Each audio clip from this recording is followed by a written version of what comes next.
अब खबर खेल की दुनिया से, जहां पर ऋषभ पंत आईपीएल इतिहास में सबसे महंगे खिलाड़ी बनकर सामने आए हैं। देखिए, आईपीएल ऑक्शन 2025 के पहले ही दिन ऋषभ पंत पर 27 करोड़ रुपए की बोली लगी है, जो अब तक की सबसे बड़ी बोली है। पंत पर यह बोली लखनऊ सुपर जॉयंट्स ने लगाई है और लखनऊ सुपर जॉयंट्स की इस बोली से हर कोई खुश है उत्तराखंड में।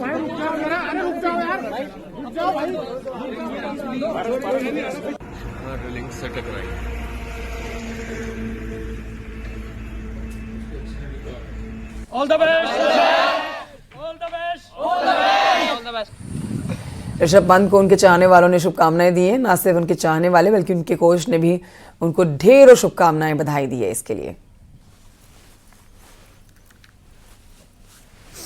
ऋषभ पंत बेहतरीन विकेटकीपर और खिलाड़ी, भारतीय क्रिकेट टीम के आईपीएल के मैच में देखिए सबसे महंगे खिलाड़ी साबित हुए हैं। ऑक्शन में सबसे महंगी बोली 27 करोड़ की बोली इनके ऊपर लगाई है लखनऊ सुपर जॉयंट्स ने। सबसे महंगे खिलाड़ी ऋषभ पंत बने हैं, जिससे उत्तराखंड में खेल प्रेमियों के लिए ये उनको और उत्साहित करने वाली खबर है। साथ में ऋषभ पंत के जो फैंस हैं, उनके जो प्रशंसक हैं, साथ ही उनके जो कोच हैं, उन्होंने भी इसके लिए काफ़ी ज़्यादा तारीफ की है ऋषभ पंत की। लेकिन आपको दो तस्वीरें दिखा रहे हैं। ऋषभ पंत 2022 में एक भीषण सड़क हादसे का शिकार हुए थे, जहां पर नोएडा के गार्डन गैलेरिया से निकलने के बाद अपने घर उत्तराखंड जाते समय सड़क में उनका बहुत बड़ा एक्सीडेंट हुआ था। गंभीर चोटें उन्हें आई थी, बड़ी इंजरी उनके साथ हुई थी और देखिए लंबे समय तक उन्होंने खेल से दूरी भी बना के रखी थी। लेकिन जो कमबैक किया वो काबिले तारीफ रहा।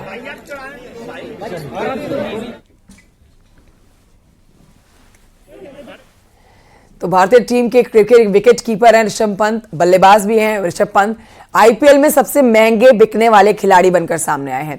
उनकी इस उपलब्धि पर उनके फैंस, उनके कोच, उनके बचपन के साथी खिलाड़ी काफी खुश हैं।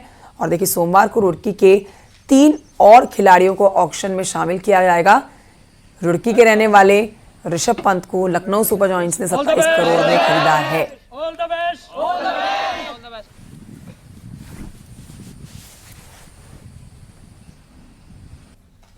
ये बात थी। और जब उनकी 27 करोड़ में उनको लिया गया तो सभी खिलाड़ियों ने, एकेडमी के सभी छोटे बड़े खिलाड़ियों ने बड़ी शोर मचाया एकदम कि भैया वो सबसे महंगे खिलाड़ी हैं। और ये बढ़ते आगे, आपको बता दें दिल्ली पहुंचे उत्तराखंड के मुख्यमंत्री पुष्कर सिंह धामी, जिनसे न्यूज 18 ने खास बातचीत की है। सीएम ने केदारनाथ जीत पर कहा है कि मैं केदारनाथ की जनता का आभार जताता हूं। ये सनातन की जीत है, ये विकास की जीत है। कांग्रेस के आरोप पर उन्होंने कहा कि कांग्रेस ने हार का ठीकरा ईवीएम पे फोड़ा है।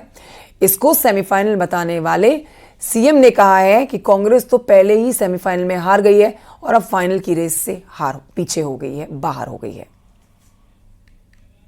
मुख्यमंत्री पुष्कर सिंह धामी जी, केदारनाथ में आपने बड़ी जीत हासिल की है, क्या कहेंगे इस पे आप?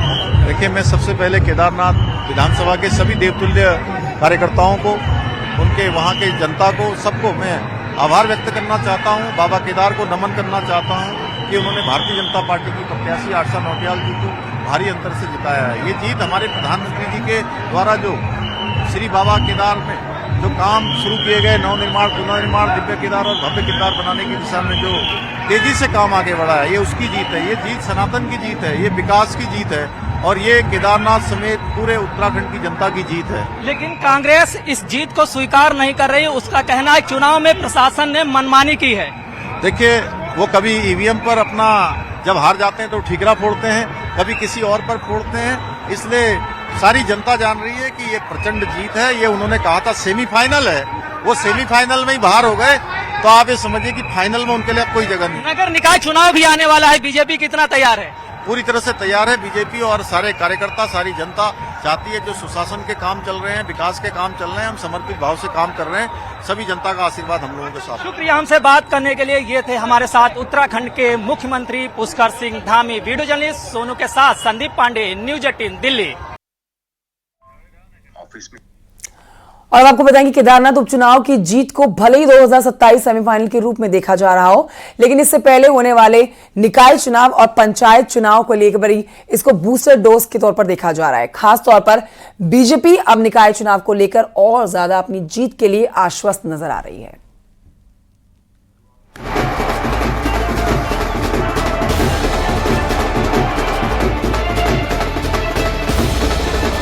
उत्तराखंड में अब निकाय चुनाव की सरगर्मी शुरू हो गई है। निकाय चुनाव को लेकर बीजेपी 21 नवंबर को एक दौर की मीटिंग भी कर चुकी है। पिछले चुनाव में बीजेपी 8 में से 5 नगर निगमों में जीत दर्ज करने में कामयाब रही थी। इस बार नगर निगमों की संख्या बढ़कर 11 हो गई है। केदारनाथ में शानदार जीत के बाद उत्साहित बीजेपी प्रदेश अध्यक्ष का कहना है कि हम निकायों में भी पहले से भी बेहतर प्रदर्शन करेंगे। तो निश्चित रूप से कार्यकर्ता के अंदर एक उत्साह खड़ा हुआ है और भारतीय जनता पार्टी के केदारनाथ चुनाव के बाद जिस प्रकार अनावश्यक माहौल कांग्रेस द्वारा तैयार किया जा रहा था, उस पे केदारनाथ की जनता ने एक बड़ा प्रभावी समर्थन भारतीय जनता पार्टी को दिया है। और मैं कह सकता हूँ इस चुनाव के बाद नगर पालिका, नगर निगम सब चुनाव में भारतीय जनता पार्टी प्रचंड मतों से जीतने वाली है और पिछली बार से अच्छा रिकॉर्ड हमारा रहेगा। इधर निकाय और पंचायत चुनाव से ठीक पहले केदारनाथ में मिली पराजय कांग्रेस के लिए किसी झटके से कम नहीं है। अब उसे निकाय चुनाव से पहले एक और चुनौती से जूझना होगा। टूटे मनोबल के बीच कार्यकर्ताओं को एकजुट करने का उसके सामने बड़ा चैलेंज आ गया है। हालांकि कांग्रेस का कहना है कि हमारी तैयारियां पूरी हैं। बीजेपी पहले निकाय चुनाव की डेट तो फाइनल करे। संगठन ने अपने स्तर पर जो हेडक्वार्टर में जो कार्य करने होते हैं, इसके लिए वो पूरी तैयारी कर रखी है। तो हम किसी भी तरह से इस मामले में पीछे नहीं है और जैसे ही सरकार डिक्लेयर करेगी तो निश्चित रूप में हम लोग भी चुनाव में बिल्कुल मजबूती के साथ हिस्सा लेंगे। वैसे बीजेपी को ये बताना चाहिए कि सरकार में रहते हुए वो बार बार इन चुनाव को टाल क्यों रहे हैं। नए परिसीमन के बाद उत्तराखंड में निकायों की संख्या बढ़कर 102 हो गई है। नगर निगमों की संख्या 8 से बढ़कर 11 हो गई है, तो नगर पालिकाएं भी 42 की जगह 45 हो गई हैं। निकायों के चुनाव भले ही छोटे लेवल पर होते हैं, लेकिन बीजेपी केदारनाथ के विजय रथ पर सवार होकर इन चुनावों में भी प्रत्यक्ष तौर पर कूद सकती है।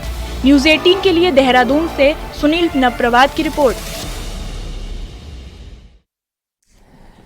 और ये बढ़ते हैं आगे। इस समय एक बड़ी खबर आ रही है रुड़की से, जहां पर गंग नहर कोतवाली इलाके में टप्पेबाजों ने एक गाड़ी का शीशा तोड़कर नकदी और ज्वेलरी पर हाथ साफ कर दिया। देर रात शादी समारोह के दौरान चोरों ने घटना को अंजाम दिया है। शिकायत के बाद पुलिस मामले की जांच पड़ताल में जुटी है।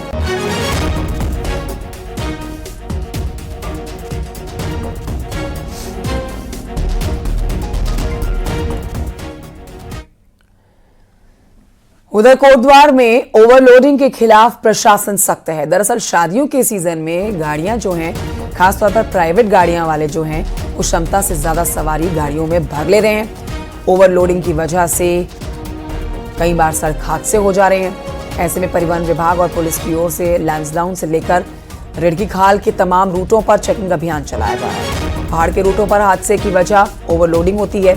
ऐसे में जिन गाड़ियों में परमिट से ज्यादा सवारियां लेकर जाई जा रही हैं, उनके चालान किए जा रहे हैं। प्रशासन का बारात की बसों पर विशेष फोकस है।